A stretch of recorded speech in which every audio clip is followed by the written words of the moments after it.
জয় রাধা মাধব সুন্দর রাধা মাধব সুন্দর রাধে।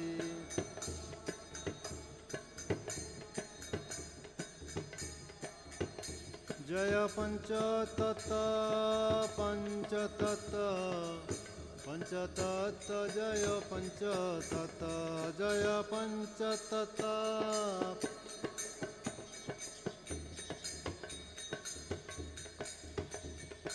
জয় জয় প্রভুপাদ প্রভুপাদ প্রভুপাদ প্রভুপাদ জয় জয় প্রভুপাদ প্রভু।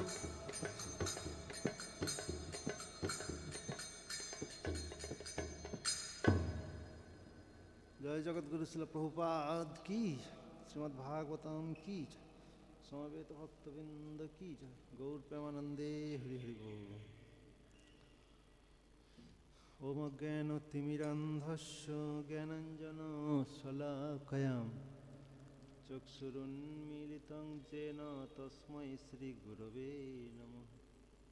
শ্রীচৈতন্যমনোভীষ্টং স্থাপিतं येन ভূতলে স্বয়ং রূপ কদা মह्यं দদাতি স্বপদান্তিকं।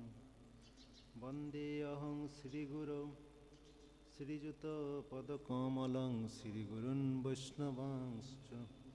শ্রীরূপং সাগ্রজাतं সহগণ রঘুনাথান্বিतं तं সজীবं সাদ্বৈतं সবধূतं পরিজনসহিतं কৃষ্ণচৈতন্যদেবं শ্রীরাধাকৃষ্ণপাদাन् সহগণ ললিতা শ্রীবিশাখান্বিতাংশ্চ।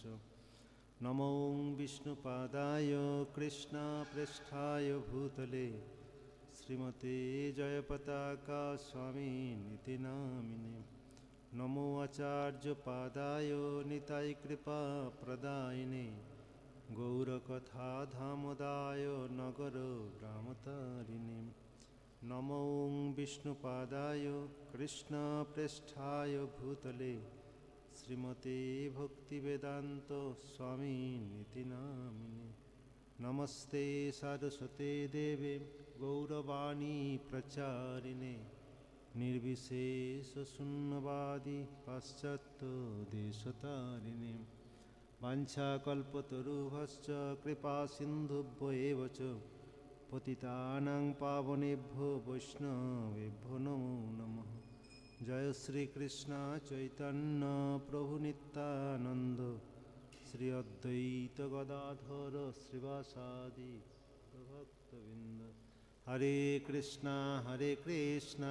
কৃষ্ণ কৃষ্ণ হরে হরে হরে রাম রাম রাম হরে হরে।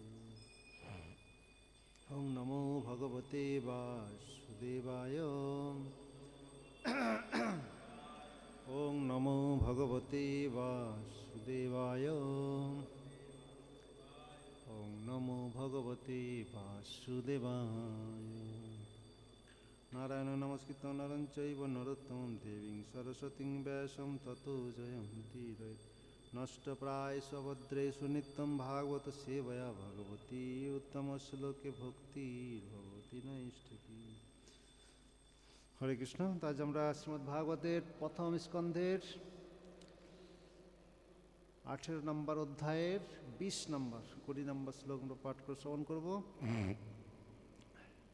এই অধ্যায়ের নাম মহারাজ পরীক্ষিত ব্রাহ্মণ বালকের দ্বারা অভিশপ্ত।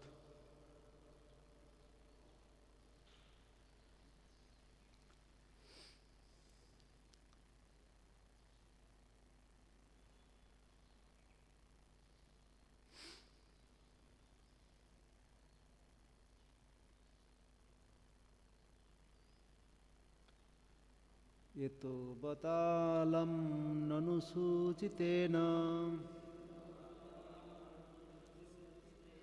গুণৈ অসাম্য অনতিশয়নম নমো নমস্য। আচ্ছা নস্য। हित्वा इतरान् पार्थयत विभूति यस्य अंघ्रिरेणुं घुषते अनभिप्से एतो बतालं ननुसूचितेन गुणै असम्मो अनतिशायनस्य हित्वा इतरान् पार्थयत विभूति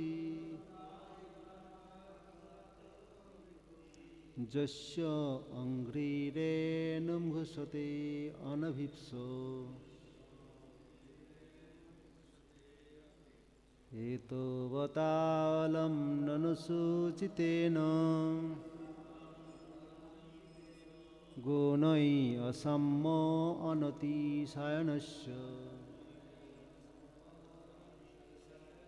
हित्वा इतरान् पार्थयत विभूति यस्य अंघ्रिरेणुं घुषते अनभिप्सो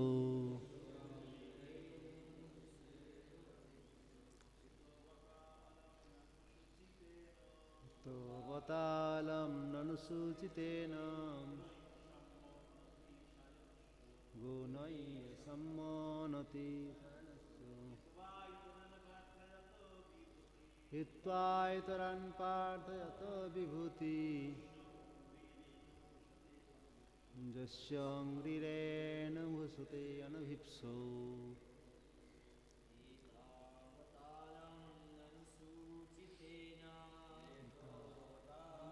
ननुसूचितेन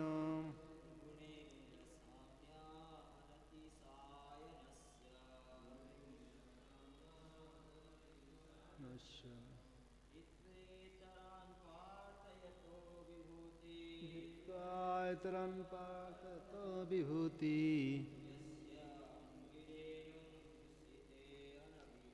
यस्य अंघ्रिरेणुं घुषते अनभिप्सो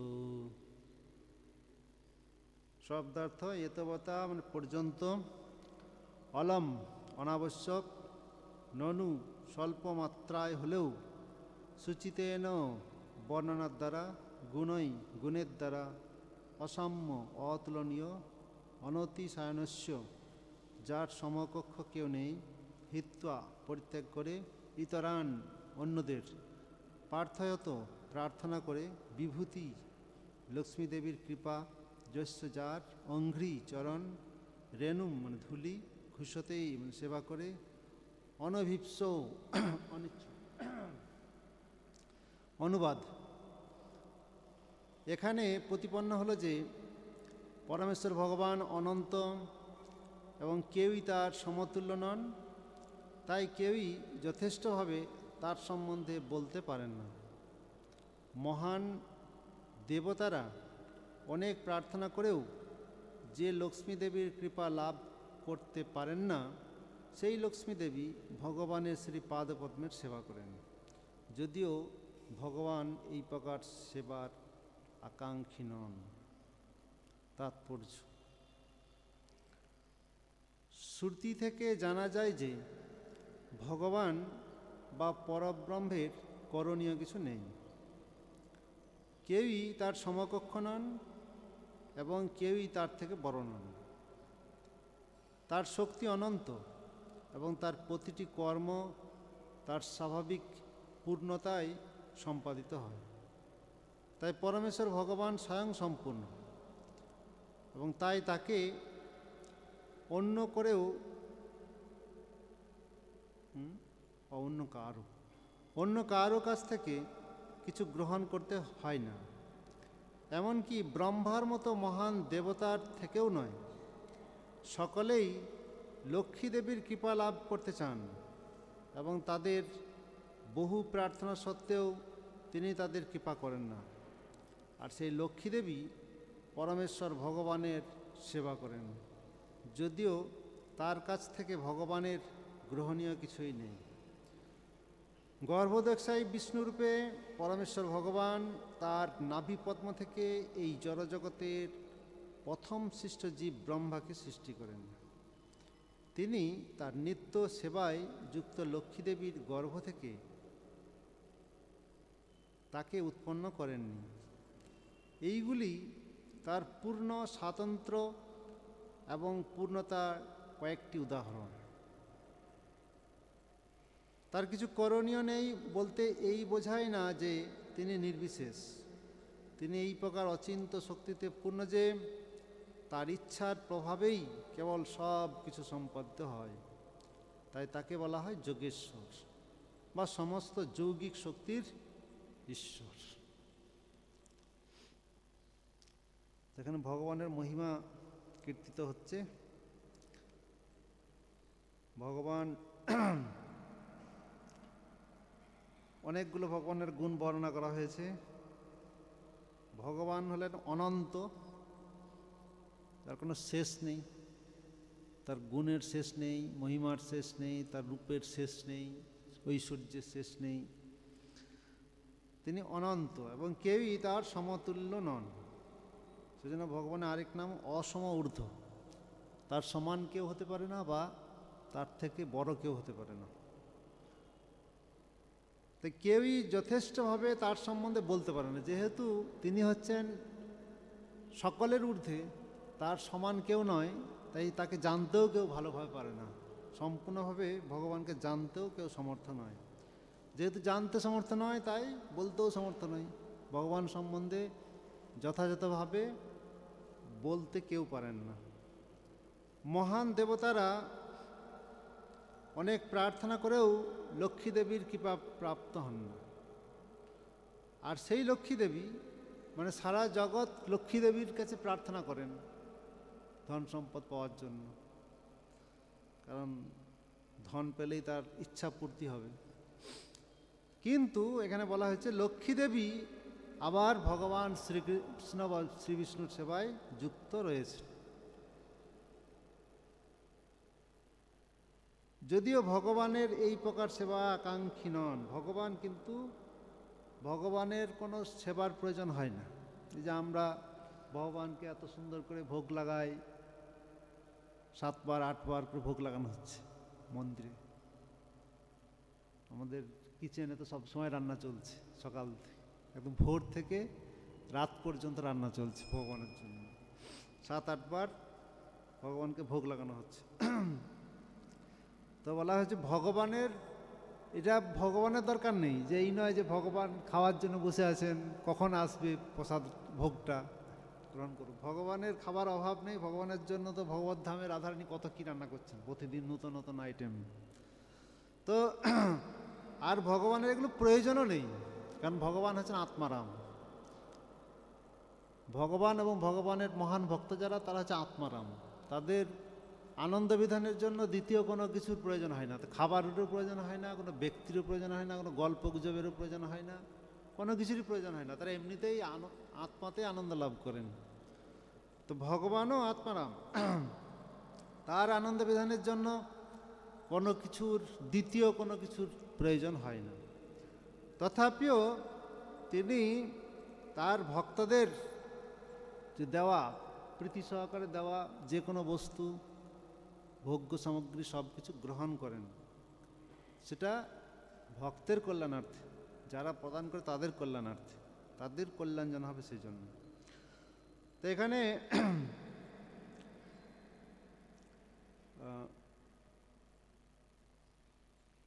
প্রভুপাদ খুব সুন্দর একটা উদ্ধৃতি দিচ্ছেন যে ভগবান গর্ভোদকশায়ী বিষ্ণু রূপে পরমেশ্বর ভগবান তার নাভি পদ্ম থেকে এই জড়জগতের প্রথম সৃষ্ট জীব ব্রহ্মাকে সৃষ্টি করেছিলেন। ভগবান সব কিছুই পারেন। তিনি তার নিত্য সেবায় যুক্ত লক্ষ্মী দেবীর গর্ভ থেকে তা উৎপন্ন করেন। যে এই সৃষ্টিকর্তা ব্রহ্মা, তাকে সৃষ্টি করছেন ভগবান। তো ভগবানের স্ত্রী রয়েছে লক্ষ্মী দেবী, কিন্তু মানুষ যেরকম স্ত্রীর সহায়তায়, একজন পুরুষ স্ত্রীর সহায়তায় তার সন্তান উৎপন্ন করে, নিজে পারে না। কিন্তু ভগবান হচ্ছেন সর্বশক্তিমান। তার আনন্দ বিধানের জন্য কাউকে প্রয়োজন হয় না, তার সৃষ্টি কার্যের জন্য কাউকে প্রয়োজন হয় না।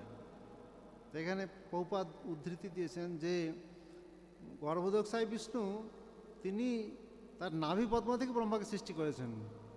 ওখানে লক্ষ্মী দেবীর কোনো ভূমিকা নেই সৃষ্টিকার্য। তো যেন ভগবানের এই যে অনন্ত গুণ বলা হয়েছে ভগবানের, ভগবান অনন্ত এবং কেউ তার সমতুল্য নন। তো সেই হিসাবে প্রভুপাদ এটা উদ্ধৃতি দিয়েছেন বা বুঝিয়েছেন যে কিভাবে ভগবান নিজেই সমস্ত কিছু সৃষ্টি করছেন। তো এইগুলি তার পূর্ণ স্বাতন্ত্র্য এবং পূর্ণতার কয়েকটি উদাহরণ। তিনি যে পরম পূর্ণ এবং তাকে কারো হেল্পের দরকার হয় না, যেই নয় যে ভগবান কারো কাছ থেকে হেল্প নেবেন, এটা পারছেন না। আমরা ভগবানের অনেক লীলায় দেখেছি যে ভগবান কখনো কখনো হয়তো মানে এমনভাবে একটা লীলাটাকে সংগঠিত করেছেন যেন তিনি পারছেন না। কিন্তু এই নয় যে ভগবানের কাউকে প্রয়োজন হয়। যেমন রামচন্দ্র ভগবান সীতামাকে উদ্ধার করার জন্য কতজনের হেল্প চাইছেন, সুগ্রীবের হেল্প, বানরদের হেল্প, কিন্তু ভগবানের এগুলো দরকার নেই। কিন্তু ভগবান তথাপিও তার ভক্তদেরকে আনন্দ দেওয়ার জন্য তিনি কখনো কখনো এরকম লীলাবিলাস করে থাকেন। কিন্তু ভগবানের ওই রাবণের মতো একজন ব্যক্তিকে তাকে হত্যা করতে বা মারতে ভগবানের ইচ্ছাটাই যথেষ্ট, ভগবানকে স্বয়ংও যেতে হবে না। কিন্তু ভগবান লীলাবিলাস করেন তার ভক্তদেরকে আনন্দ বিধানের জন্য। এই সমস্ত লীলা কথা শ্রবণ করে ভক্তরা আনন্দ পাবেন। যে আজ আমরা রামায়ণ, মহাভারত, কৃষ্ণের বিভিন্ন লীলা, এই যে দামোদর লীলা হয়ে গেল, মা যশোদার লাঠির ভয়ে কৃষ্ণ ছুটে পালিয়ে যাচ্ছে, তো এগুলো সাধারণ মানুষ তারা বুঝতে পারবে না। তারা হয়তো ভাবে এ কি করে ভগবান হবে, এ তো ভয়ে পালাচ্ছে, এ তো অন্যের উচ্ছিষ্ট খাচ্ছে, এ তো খিদা পেয়েছে কান্না করছে, খিদেই কান্না করছে, তো মিথ্যা কথা বলছে, কি করে ভগবান হবে। কিন্তু ভগবান, এখানে বলা হয়েছে ভগবান হচ্ছেন স্বতন্ত্র এবং তিনি সরাট, তিনি সব কিছুই করতে পারেন। তার হেল্পের জন্য কোনো কিছু দরকার হয় না, কিন্তু তথাপিও তিনি ভক্তদের আনন্দ বিধানের জন্য এইভাবে তিনি লীলাবিলাস করেন।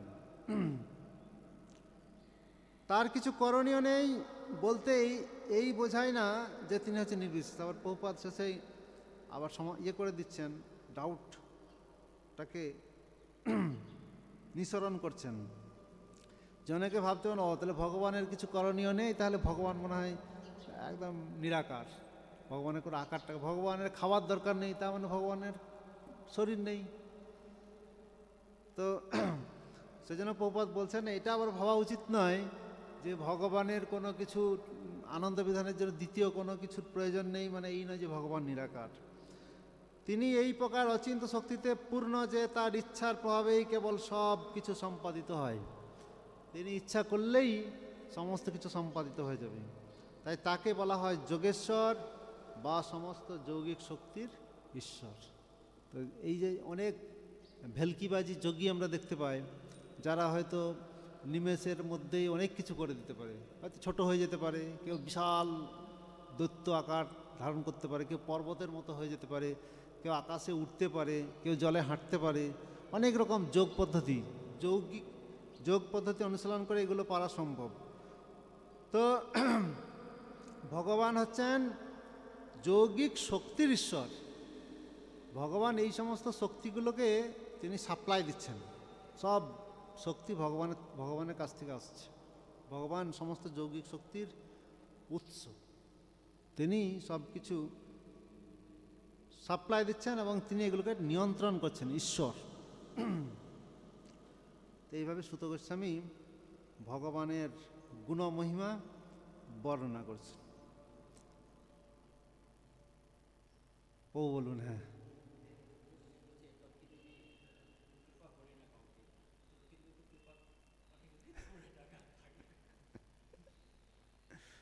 তো এখানে প্রভু বলছেন এই যে দেবতারা বা অনেক মানুষ তারা নিরন্তর লক্ষ্মী দেবীর উপাসনা করে যাচ্ছেন, কিন্তু অনেককেই তো লক্ষ্মীদেবী কৃপা করছেন, গুন্ডা ডাকাত বদমাস তাদেরকেও লক্ষ্মীদেবী কৃপা করছেন।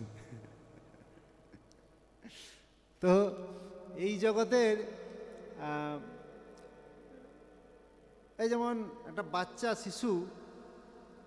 শিশু মোবাইলে গেম খেলছে, গেম খেলতে খেলতে খেলতে খেলতে হয়তো সে 500 কয়েন জোগাড় করেছে। তো মানে কোনো দিন সে কয়েন সংগ্রহ করতে পারেনি, আজকে সে 500 কয়েন সংগ্রহ করেছে, গেমে জিতে গেছে। তখন ও সেই দিন এত আনন্দ, সবাইকে বলে বাবা বাবা 500 কয়েন পেয়েছে আজ, এই দেখো এই কাকু এদিকে আসুন 500 কয়েন পেয়েছে দেখুন আজকে। তো ওইটা কিন্তু ও কিন্তু খুব আনন্দ পাচ্ছে, শিশু খুব আনন্দ পাচ্ছে, কেন 500টা কয়েন পেয়েছে আজকে। কিন্তু ওই বাবা কাকু জেঠু কেউ ওতে উৎসাহ প্রকাশ করছে না, কেননা ওরা রিয়েলিটি জানে যে বাস্তবে ওই কয়েনের একটা চকলেটও হবে না ওই কয়েন দিয়ে, ওইটা ওই মোবাইলেই থাকবে। কিন্তু ও কিন্তু খুব আনন্দ পাচ্ছে যে আমি কয়েন পেয়েছি। তো এই বাস্তব এই জগতে ওই ধন সম্পদ পাওয়া এইরকমই, যারা প্রকৃত জ্ঞানী ব্যক্তি জগৎ সম্বন্ধে যথাযথ জানে, তারা জানে যে এগুলো ভ্যালুলেস, আজ আছে কাল নেই, মৃত্যু হয়ে যাবে মানে সব শেষ, বডি যখন চেঞ্জ হয়ে যাবে তখন সব শেষ হবে, এর কোনো অধিকারই তার থাকবে না।